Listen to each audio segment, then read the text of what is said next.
I can't hear you. I'm not talking. Okay, now Oh, I'm okay. talking. Now I can. And it's I can going. see your lips moving, but yeah. Okay, so tell me about it. Well, I mean, it's just uh mind stuff. No, it's just yesterday. One of my very good friends, they've they said and did some things that kind of crossed a big boundary with me, which caught me off guard because we never fight and we know each other very, very well. Um, and So we they haven't. broke your rules. That's where we're starting. Well, they're not rules exactly. It's just felt Okay, hurt by it. they put a foot into your territory. They crossed your line. Yeah, I suppose you could say it Okay, like that. all right, all right. Um, and so we haven't resolved it yet because I was caught off guard with it, and I just said I just need some time to think about it. And it was kind of going fine. I just kind of thought about it. I kind of resolved it in my head, and I thought, okay, this is what I need to say. And there was no drama about it. But now I woke up this morning and it's just going round and round and round and round my head, and I can't stop it. It's just becoming very unwholesome instead of something productive. It's just become very kind of, yeah, it's just going round and round. Okay. Um, a very, very short answer is, and this has a lot of ifs, ands, buts, and yeses, and a whole lot of stuff packed into it. But you could basically say it like this: according to whatever your bottom lines are, if uh, this line that they crossed is one of your bottom lines, then there's something to be done. The other thing, but the easier and funnier way to say it is that if you can do without it, then get over it. Okay. That's the way of looking at it. So that means that we have to decide, is it worth the fight that it's going to take to get their foot off of your land? Well, I don't think we're going to fight about it. I just want to talk to them about it and just resolve. Okay. Just, I don't need to fight. But I can't talk. I don't want to talk to them about it today. And it's just that today it's becoming unwholesome because I'm overthinking it. I'm doing more than I need to. You I've want thought of what. something and you feel a sense of loss. Is that part of it? Yeah, Because that's something, yeah, yeah. It's not that they put their foot on your territory, it's that you feel like you've lost something. yeah. Okay. And that sense of loss then is a feeling that tends to drive us when in fact wisdom would be a better horse. Okay. So the Buddha talks about, in fact, that sense of loss was because we were attached to something, we were holding something, and now it's gone, and we have that kind of sense of loss. Mm. And when we do that, then we can also reflect upon the fact that it was in a sense, something that we were trying to protect or guard against anyway. And without even knowing what it is, the real question is can you do without it? Can you be happy without it? That's what Is I'm this figuring out. absolutely is it absolutely essential for your happiness, or can you do without it? Now, not No, just it's right not this very essential. minute, because you still feel that sense of loss, but think Yeah. about having done without it now for 5 or 10 years, and you've gotten over it. Are you going to still hold that same strong feeling of a sense of loss and a sense of revenge? Because there's a whole nother way of looking at it, and that is that we can do this in the sense of seeing that it's just merely business to be done, without having to deal with it in the sense that there's a push or a drive of the sense of loss and need built into it. Mm. So that we can deal with it as merely an issue or a task to be done that can be done wholesomely. And possibly if you do the task wholesomely, you'll more likely get the results that you're looking for than if you do it unwholesomely, full of need and want and sense of loss. Well, this is exactly why I wanted to bring it up, because I didn't want to go and talk to him about it in an unwholesome way, because then it's just going to make everything more unwholesome. So, yeah. Right. Okay. Well, what we're talking about is nothing new here. No, I know. I mean, how many people have felt like that they have had their toes stepped on, or their Everyone. boundaries crossed, or someone's got a foot on their territory, or they have come too close, or they have broken one of my rules, or this is a social boundary, or whatever it is, either by word, deed, or thought. Okay. Whatever it is that they have done, whatever boundary that it is that they have crossed, one of the easiest ways of them no longer stepping on your boundary is to move your boundary, which in some ways would be nothing more than stepping out of the way if it were something physical. Or if it was verbal, can you just simply step out of the way? In some cases, or in some societies, they use the language of how thick is your skin? Mm. Okay, if you have thick skin, that means that when they come and touch you, it doesn't bother you at all. But if you've got thin skin and they come and touch you, they've come too close. Yeah.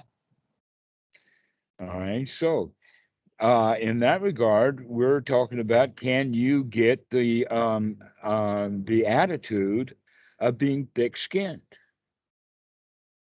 That they haven't destroyed you, have they? I mean, they haven't burnt your hair, have they? They haven't taken your clothing yet, have they? I mean, you're still intact. I still see that you're with the same ivy in the background. So whatever it was that they came and stepped into, it wasn't all of that physical, at least as far as I can see. No, it wasn't physical. Okay. So I think then that you can probably do without it. And with the right attitude, you can do without it very well. In fact, the attitude of a champion is, they didn't bother me a bit. Yeah, he did get in one punch, but I didn't feel a thing.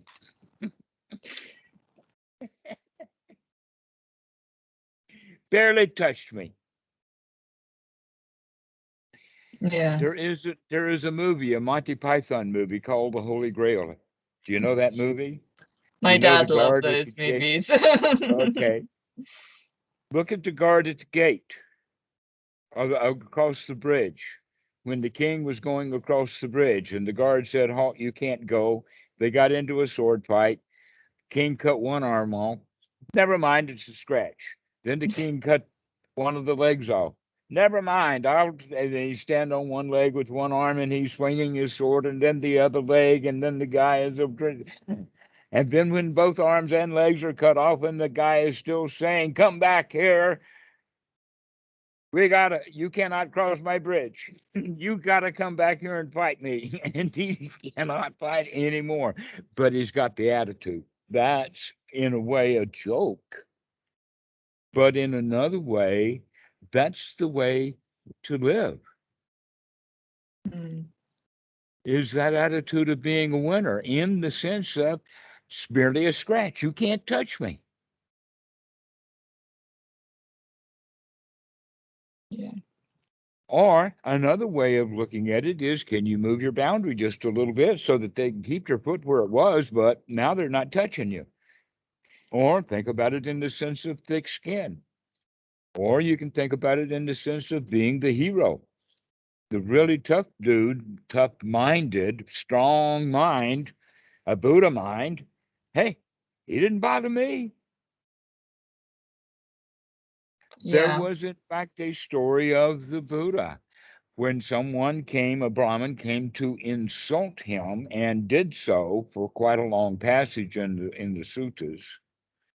And then uh, uh, the Buddha asked him a question: is that if you gave a dinner party and guests came and stayed for a while and then left for whatever reason, now who owns that food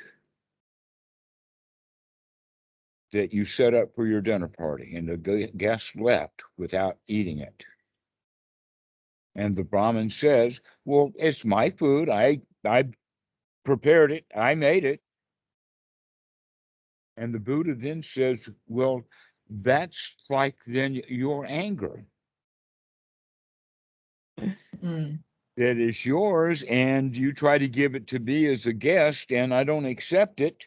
If I don't accept your gift, then who owns that anger? Who's angry that I don't accept your gift of anger? Yeah.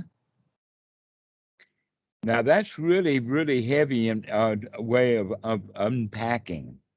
Um, but let's look at it from the opposite point. And that opposite point is what they call mudita in the Pali language. And mudita actually means sympathetic vibrations. And what it's really pointing at is our instinctualization for being socialized. In fact, socialization is down at the level, the instinct of the herding instinct. So with that socialization means that whoever feels the biggest controls everybody else's feelings that way. Okay, and there's many, many examples of that, but one clear example is if someone's angry, they want everyone to be angry. If somebody is having a pity party, misery loves company. Right? Ah, you got it right. This is called sympathetic vibrations, or the fact that feelings rub off. Now, whether they rub off in molecules that we breathe out, which is a possibility, or it can just be the socialization of the mind, that the mind sees verbal and visual cues and immediately feels the way that they're supposed to feel in order to get along with society. So if somebody comes angry, I'm supposed to be angry. Somebody comes sad, I've got to pout with them and feel sad and join their misery and all of that kind of thing. However, if someone is dominant in joy, then they can spread that joy. That when they're spreading it, that's metta. So without you even telling me anything about what issue you've got, without explaining who these people were or any of that kind of stuff, it's always just a general, the same answer to all of life's questions. And that is that if I didn't need it, get over it, get my joy juice back and go back and make friends with them. And maybe if I be friendly with them, then I will, that friendship and camaraderie will rub off and you will rebond in it. Never mind about what happened. Yeah. That you can literally forget about it. It's in the past now. I mean, whatever had happened, you survived, didn't you? Yeah. I mean, I haven't seen you walking, so I don't know if you're limping or not. And right now you're smiling. You're not having a big pity party about it right now. So recognize that you're not having a big pity party right now. They couldn't touch you. Mm. Isn't there a song? I mean, it's a rap song. Da da da da da da. You can't touch me. Yeah. Yeah. Okay, so this is what we're looking at. We're looking at, hey, let's have some positive thoughts here. And one of the positive thoughts is about no big deal. They couldn't touch me. Yeah. Yeah. And that feeling of loss, well, you got along fine before you met it. You can get along without it now. You don't have to carry that sense of loss. And take a deep breath and say, yeah, I lost something. So what? I survived, didn't I?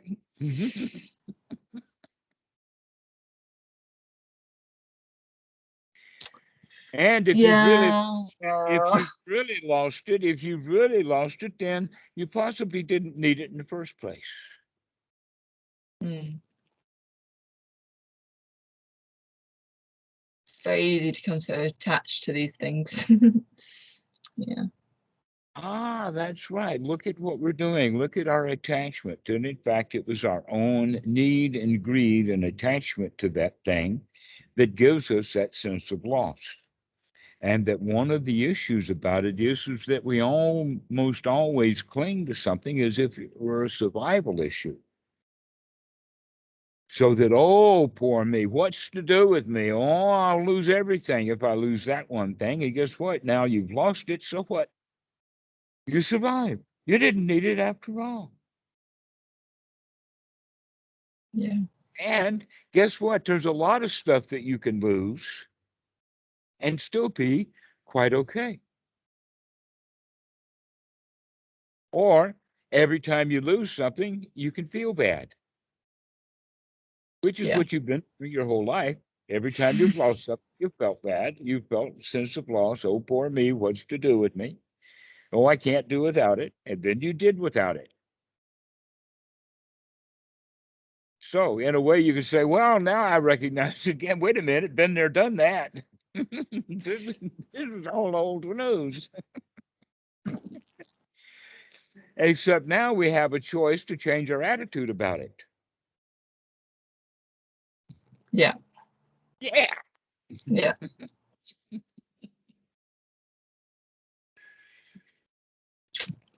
Yes. Okay. And if you pout and moan and lose, then not only that, but you're in danger of losing friends also. Oh yeah, exactly. I don't want to lose this friend. Hey, all right. So don't lose the friends. Keep your mojo, keep your joy. Just brush this up. No big deal. Didn't matter what it was. You survived it. Yeah.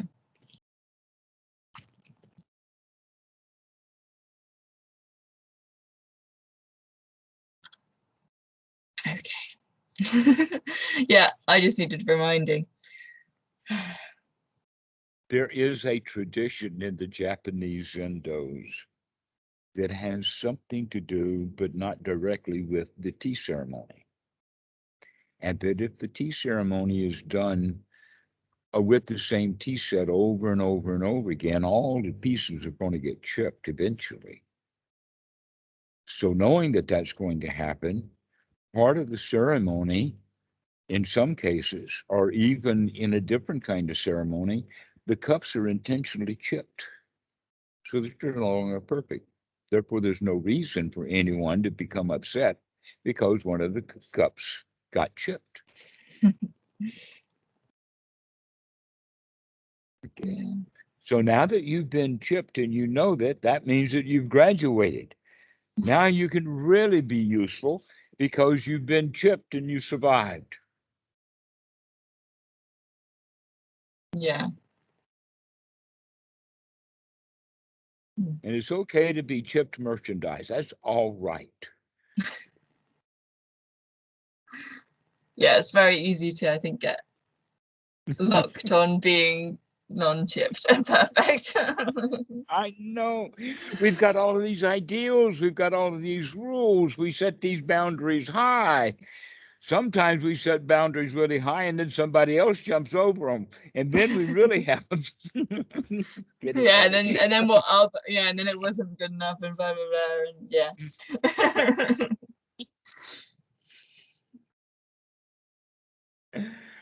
All right. So they didn't touch you.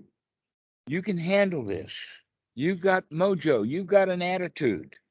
You can take your mind out of the gutter and feeling with a sense of loss and thoughts of revenge and thoughts of getting it back.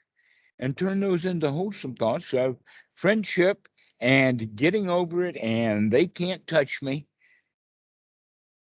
attitudes. So that now you can actually begin to practice what we've talked about in the sense of feeling safe and secure. You see, when we feel a sense of loss, part of the sense of loss is the fear. Oh, if they can get that close, we better go hide in a cellar. Yeah. Instead of, yeah, it was just a chip. That was all. They can't touch me. Don't have to go hide in a cellar. Not afraid. Nothing to fear anyway. Whatever it was that they did, they can do it now 20 times and it's not going to hurt you. But in fact, you can get stronger every time they do it. More confident that you can handle that kind of stuff. Easy enough. Yeah. That skin will grow thicker and thicker.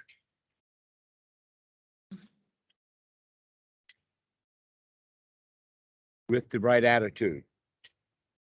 Yes. Yeah. And you can do that. All you have to do is remember, though. That's the key. Yeah.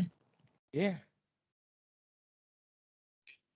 So anytime that you decide that you're going to have your own private little pity party, even if it lasts a tenth of a second, you can catch that stuff and say, right, I'm the champion here. Pity party's out.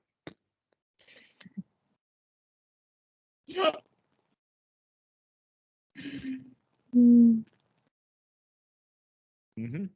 That's how to practice. Be on guard for these pity parties, this sense of loss, this sense of, oh, poor me, I've lost something. Because all you lost was that which you were clinging to. And the delusion is that it wasn't real in the first place, that what was really real was the fact that you were clinging. And now, guess what? You don't have to cling to that anymore. Yeah. Let it go. Say goodbye.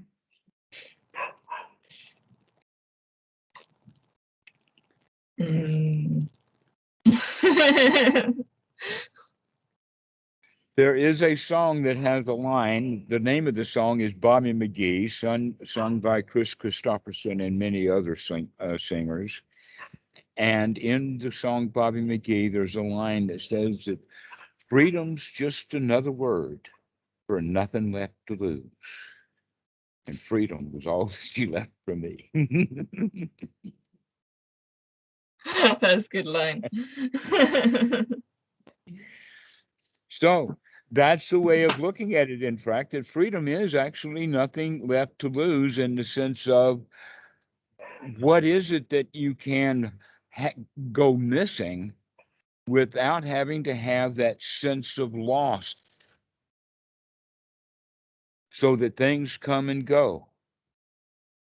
In fact, the line is easy come, easy go. Because freedom is having nothing left to feel a sense of loss over. And so, in a way, this thick-skinned, this can't touch me, is a real freedom. Yeah.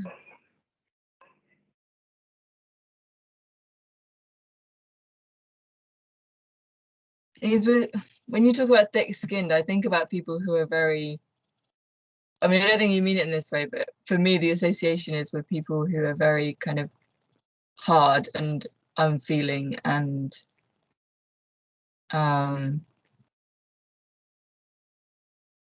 Well, perhaps we need a different metaphor for you than well shielded.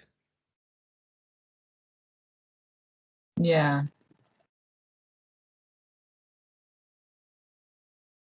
So yeah, I kind of see it, that to be able to be really open to the world, yet things can't touch you. That sounds like a good way to be. But right. I've always been very open, but things have, I'm quite I'm very empathic and sensitive, and so things have touched me very easily throughout my life. And so then I would put up a big kind of wall, a defensive mechanism, but it wasn't a wholesome one. You know, it was a coping mechanism. And so then I became very detached from myself and from other people and from life and all of this. So yeah, it's trying to learn how to be open. Detached, but there was no joy in Mudville. It was Mudville, but there was no joy in Mudville. Yeah. Right. Okay, yeah. so instead of being really open and joyful, and yet you've got that resilience and strength to not just be blown over by a little wind. And this is the thing. Well, now that you know that, you can add that to your pile and make that part of the joy, because you did go through Mudville, but you survived it. Even if you had no joy in Mudville, looking back upon it, and you says, "Hey, man, I did that. I just felt bad when I was doing it. Next time, we can have some more joy in our Mudville." Yeah, I suppose because there's no guarantee that there's not going to be any more Mudvilles. The guarantee is I can handle every Mudville that comes. Yeah. Instead of just going into kind of defensive mechanisms, you can kind of deal with it openly instead. And to recognize that defense mechanism is put into gear because of fear. Yeah. There's a line of poetry in there someplace, but never mind.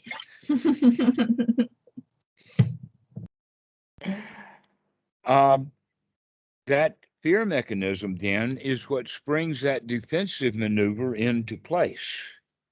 If we're on the other side of that, in the sense that there's nothing to fear here because they didn't get us, they didn't scratch us. Or there's another way of looking at it, which is slightly different in appearance, but it's exactly the same thing. And that is that there's a sutta, I think it's number 64 in the Majjhima Nikaya, and in there is the story of someone being shot by an archer with an arrow, and his friends are around, and so they immediately call a physician who comes, and when the physician is about to pull the arrow out, never mind where it was, he says, "Wait a minute, before you take the arrow out, let's inspect this arrow, see what it came from, what was the kind of bow, what was the archer dressed like, why did he shoot me, what kind of bow did he shoot me with," and all of that kind of stuff. And the physician says, "Do you want to go into the past to try to figure out what happened, or do you want me to pull the arrow out now?" Now, this is a story of the Buddha that many people do that. When we have pity parties, we get wrapped into about the past. So what, we've been wounded. Are you going to lay there wounded, worried about who wounded you? Or are you going to pull that arrow out and heal yourself right up? Your choice. Yeah. Now, that's a beautiful expression right there, because that wounded is, in fact, it's not so much that there's a lot of real arrows around, it's that we get wounded in the mind or wounded in the heart. Okay, and that sense of loss, of "oh, poor me," is there. And that we can, in fact, with mindfulness and the right attitude and the right effort, pull those feelings out with gladdening thoughts. And the gladdening thought in this case is, "It touched me." Yep, pull that arrow right out. We'll heal right up. Never mind, start again. Or, as they say in one of the songs, pick yourself up, dust yourself off, and start all over again. Lots of quotes from songs today. Well, all of this is good advice. The problem with good advice is that we never remember to take the good advice when we need it the most, because we're too busy worried about who shot me and how did it happen and why did they do it. Yeah. Well, that's the thing in this day and age with the internet and everything. We're not short of information or advice or anything like that. It's the skills to implement that into your life and actually change that is the problem. Exactly so. That's the sati. That's the wake up and recognize, hey, you're feeling bad and nobody else is feeling bad. Only you are doing that. So that issue with the Brahmin coming anger with the Buddha can be seen in both directions. One is that whatever they did, whatever the Brahmins are doing, the Buddha just, you can't touch me. I don't accept that kind of gift, your anger. Okay. But the other side of it is that now here you are offering up your feeling of loss and longing, and nobody's buying it. And so you're left with it. Yeah. Or the worst part of it still is that if you can talk somebody into having it, then now you've got them miserable like you are. Now you can have now you have a real party, a pity party, because you've got somebody else to feel bad along with you. And everybody can sit around saying, ain't it awful about those people over there that did what they did to you? Yeah.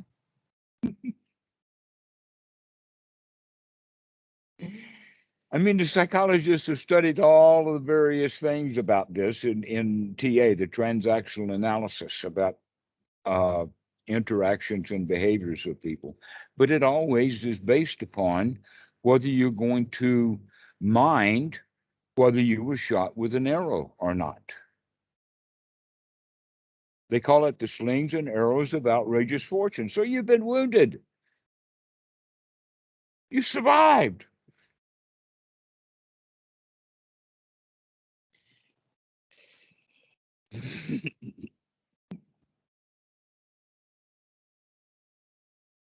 You've been wounded.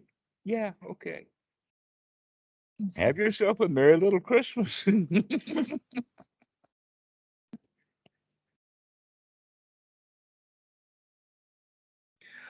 Or you can say, go ahead, doc, pull that arrow right out. We'll heal right up. Everything's okay. Just can't touch me. Yeah. Yeah.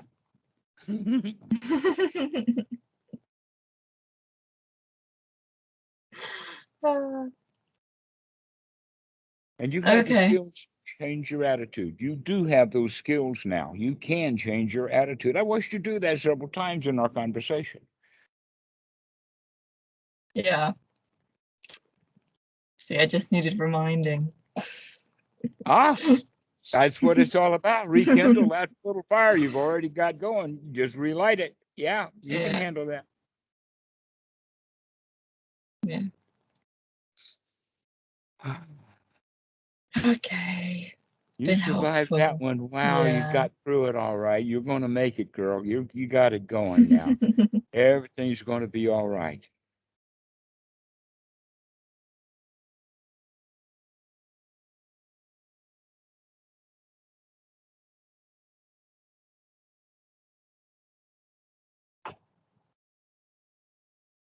Okay. Yeah. So now we can work on the other side. What are you going to do now that you don't have to have the blues?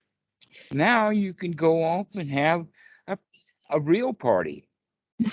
Maybe you can invite some friends, have Yeah. them over for supper, get them drunk or something. I don't know.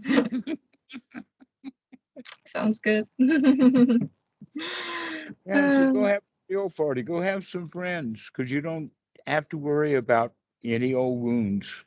They'll heal. Yeah. Yeah.